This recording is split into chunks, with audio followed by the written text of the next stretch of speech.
আসসালামু আলাইকুম। আপনারা সবাই কেমন আছেন? আলহামদুলিল্লাহ আমিও ভালো আছি। আজকে সকাল সকাল ঘুম থেকে উঠে দেখি আমার শ্বশুর বাজার করে নিয়ে চলে আসছে। কি বাজার করলো, কি রান্না করব তাই আপনাদের সাথে শেয়ার করার জন্য গুছিয়ে বসে গেছি কাটাকুটি করার জন্য। এখানে আমি আজকে তেমন কিছু রান্না করব না, শুধু মুরগি রান্না করব আর বেগুন ভাজা করব। পেঁয়াজগুলো কেটে কুচি করে নিয়েছি, মুরগিও কেটে নিয়েছি, ধুয়ে নিয়েছি। বেগুন গোল গোল করে চাক করে কেটে নিয়েছি, চাউলের গুঁড়া দিয়ে ভাজবো।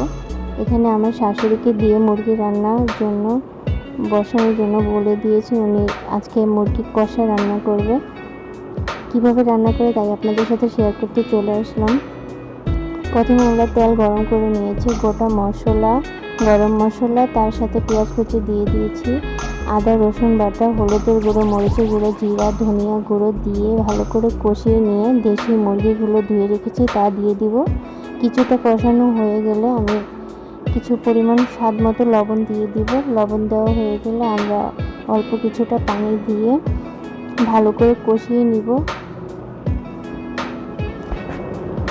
তারই পাশে আমি বড় বড় করে আলু কেটে ভেজে নিয়েছি। ভাজা হয়ে গেলে, মুরগিটা কিছুটা কষানো হয়ে গেলে আমি আলুগুলো দিয়ে ঢেকে কিছুক্ষণ রান্না করব।